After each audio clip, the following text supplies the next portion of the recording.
With the revival of Night Court on screens everywhere, there are some characters who unfortunately can't make a return. From Harry Anderson to Markie Post, here are several actors we've lost. Actor and magician Harry Anderson played Judge Harry T. Stone, the goofy and affable star of Night Court. Appointed to the bench on a fluke, his use of gags, magic tricks, and silly jokes belied a genuine sense of empathy and strong moral character. He loved old Hollywood stars like Jean Harlow and Marilyn Monroe, and had a well-documented soft spot for his beloved Mel Torme. Anderson's background was in magic, and he downplayed his abilities as an actor. His many appearances on Saturday Night Live and later playing a character on Cheers named Harry the Hat revealed a magician with a fast patter who loved hustling marks with acidic comedic timing. Those were the roles that earned him the chance to have a show built around him, combined with show creator Reinhold Weeg's fascination with the weird world of the New York Night Court system. After Night Court, Anderson's most memorable role was as syndicated newspaper columnist Dave Barry on Dave's World. He quit acting after that and went back to magic, opening up a shop in New Orleans and doing corporate gigs. He died in North Carolina on April 16, 2018, at the age of 65. The deadpan, nasal sarcasm of Selma Diamond was a highlight of the first 2 seasons of Night Court. Diamond played bailiff Selma Hacker, and she was part of an odd couple pairing with Richard Mole's enormous Bull Shannon character. While Bull looked fearsome, he was quite gentle. However, while Selma looked harmless, her cutting remarks reduced people to ribbons. I had a husband just like that. Oh, yeah?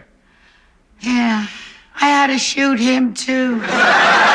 Diamond got her start as a writer, working with the likes of Mel Brooks on The Milton Berle Show and Caesar's Hour. Diamond appeared in several small roles in film and TV. A semi-recurring role in Too Close for Comfort in the early 80s was the first time she had any serious traction as an actress. Her role as Selma Hacker was a big breakout, even if it didn't arrive until the age of 64. She received an Emmy nomination as well as a Golden Globe nomination for Outstanding Supporting Actress in a Comedy Series. Diamond died on May 13, 1985. Florence Hallop replaced Selma Diamond as bailiff for Season 3 of Night Court and won over many fans of her own. Hallop had a television career that spanned nearly 50 years. Her early break came while playing Mama Bronson in the early 50s series Meet Millie. She spent decades doing guest spots and voice work for cartoons like Scooby-Doo and Captain Caveman, then became a valued utility player on Barney Miller, where she played several different characters during the show's run. As luck would have it, one of those Barney Miller writers turned out to be Night Court creator Weeg, and he remembered her when he needed a new bailiff. Before Night Court, she was perhaps best known for playing the patient from hell, Mrs. Huffnagel, on St. Elsewhere. Hallop's Mrs. Huffnagel was abusive, sarcastic, and racist, then died of a nicked artery after heart surgery. But the final image of her was darkly comedic, in a malfunctioning hospital bed folded up like a clam. Hallop died on July 15, 1986 due to complications from cancer. Actor and dancer Paula Kelly played Liz Williams, the public defender in Season 1 of Night Court. In a courtroom filled with eccentrics, Liz represented a calming, serious presence in the court. Caring and compassionate, Kelly's Liz made an impression in her first season, being nominated for an Emmy in the category of Outstanding Supporting Actress in a Comedy Series.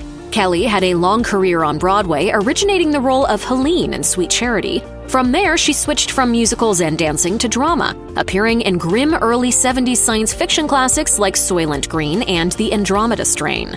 Kelly then moved on to television, guest starring in several dramatic roles until appearing in Night Court. She followed up that show with 24 appearances in the daytime soap opera Santa Barbara, and eventually picked up another Emmy nomination for her role in the 1989 Oprah-produced miniseries The Women of Brewster Place. Kelly died on February 8, 2020 at the age of 77. Legendary jazz singer Mel Torme was a favorite of Harry Anderson as well as Harry T. Stone. With a photo of the velvet fog adorning his chambers, Stone's obsessive love of Torme became a running joke, which paid off when the singer finally made an appearance on the show in 1986, but Stone didn't get to meet him. In a later episode, Torme played Herb, Stone's guardian angel, in an It's a Wonderful Life spoof, where Harry was shown what would have happened to everyone if he hadn't become a judge. In another classic episode called Melvin and Harold, Stone arranged for Torme to play his birthday party, but wound up sending him to jail instead. Some of Torme's post-Night Court credits include an appearance on Anderson's later show Dave's World, as well as an appearance on Seinfeld. Torme was good-humored about his career, but most of those appearances were genuinely reverent toward his legacy. The composer of such classics as The Christmas Song and Jeepers Creepers passed away on June 5, 1999, at the age of 73. Jack Riley was an instantly recognizable face in multiple decades of television and film, filling roles with dripping sarcasm for more than 40 years. He played a few different characters on Night Court, but perhaps the most memorable was in Clip Show as Beepo the Clown, a sullen defendant who held Judge Stone's staff and a city auditor hostage, causing them to reminisce about old times while awaiting a resolution.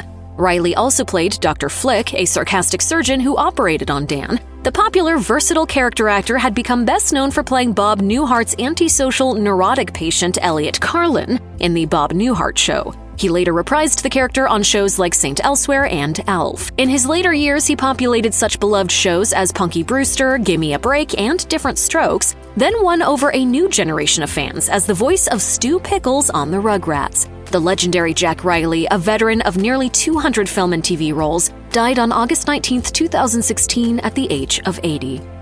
Night Court included one of the biggest roles of S. Mark Jordan's long career as a character actor, who appeared in Season 8 as Jack Griffin, the blind cafeteria concessions man. Though his screen time was limited, Jack typically got a good wisecrack in every episode, making him yet another colorful oddball in an unorthodox workplace filled with them.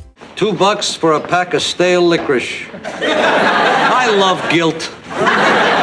As time went by, fans began to anticipate him as a welcome presence in each episode. Jordan got his start in theater, appearing in many Broadway and off-Broadway productions. Jordan didn't get his first television acting role, however, until he was 44 years old, and didn't start working regularly until he was nearly 50 when he appeared on shows like Lou Grant and Hill Street Blues. He worked steadily for nearly 30 years after that, doing voice work, sitcoms, dramas, and even video games. His second biggest role besides Night Court was on the daytime soap opera Days of Our Lives, in which he had 38 appearances between 1986 and 1989. He died on July 11, 2014 at the age of 83.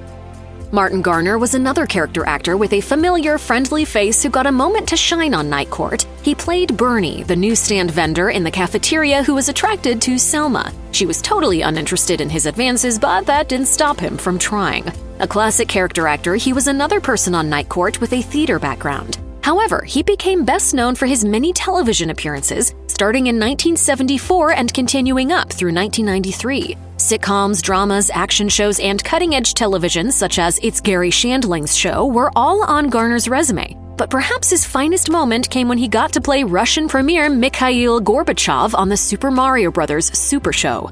Garner died at the age of 74 on September 28, 2001. Florence Stanley had a lot in common with the actors who had a few appearances on Night Court. She had a career in television and movies that spanned over 50 years. She had worked with Night Court showrunner Reinhold Weeg before on Barney Miller, playing the long-suffering Bernice Fish. She continued that role in the spin-off Fish. At the same time she appeared on Night Court as Judge Margaret W. Wilbur, she played the same character as a regular on the show My Two Dads. Wilbur was the one who awarded custody of a teenage girl to two single men who had both been romantic interests for her mom before she died. Wilbur also happened to be their landlady. Richard Mole appeared on the show as Bull Shannon, so Stanley returned the favor. The no-nonsense Judge Wilbur had zero tolerance for Judge Stone's wackiness. Stanley appeared in everything from Dark Shadows to the video game Atlantis: The Lost Empire. She died on October 3, 2003 at the age of 79. Night Court was a character actor's paradise, and Phil Leeds proved that point, appearing 5 times in 4 different roles. Perhaps the most poignant character Leeds played was a man who claimed to be God, offering a frightened Harry surprisingly good advice after he received a death threat. Leeds popped up again in another episode where the same character had a disagreement with another man who claimed to be God. Leeds was blacklisted during the McCarthy era in the 1950s and didn't work on television or film for nearly 9 years. Once he returned, he made good use of his memorable looks. He appeared in The Patty Duke Show and The Monkees in the 1960s, and then played the creepy Dr. Shand in Rosemary's Baby. Leeds was incredibly active up until his death on August 16, 1998. During Sweeps Week in May of that year, Leeds appeared on no less than 4 different shows: Ally McBeal, Murphy Brown, Ellen, and Everybody Loves Raymond.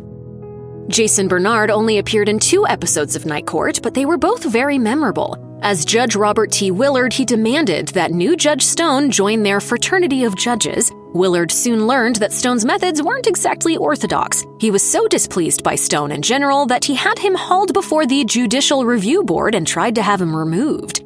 Oh, by the way, about that club of yours, I don't really think I'm interested. I mean, no secret handshakes or anything.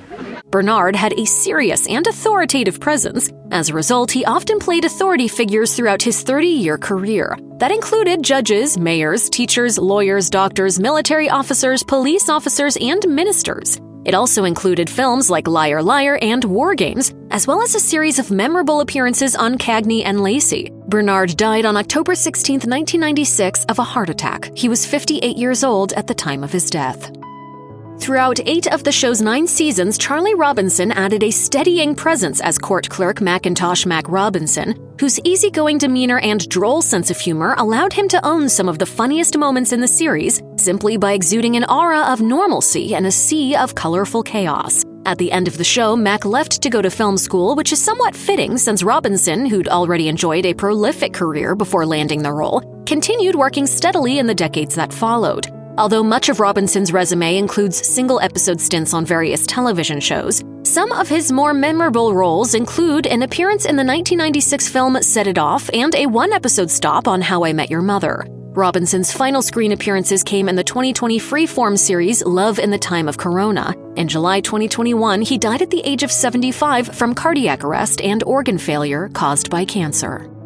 If you were any kind of avid television watcher in the 70s and 80s, it was hard to escape Markie Post. The California native landed a string of guest appearances on hit shows such as The Love Boat and The A-Team, before achieving her first major TV breakthrough with the recurring role of Terry Michaels on The Fall Guy. After Post's Fall Guy tenure ran its course, she segged straight into playing public defender Christine Sullivan on Night Court, a character she played for the remainder of the series run, serving as half of a long-running love story with Harry Anderson's Judge Harry Stone. After Night Court left the air in 1992, Post found her next series quickly, co-starring in Hearts Afire opposite John Ritter for 3 seasons. Post also acted in several films after Night Court, including playing the mother of Cameron Diaz's character in the smash 1998 hit There's Something About Mary. Post was diagnosed with cancer in 2017 and kept working while undergoing treatment. Unfortunately, those efforts proved unsuccessful. Post passed away at the age of 70 in August of 2021.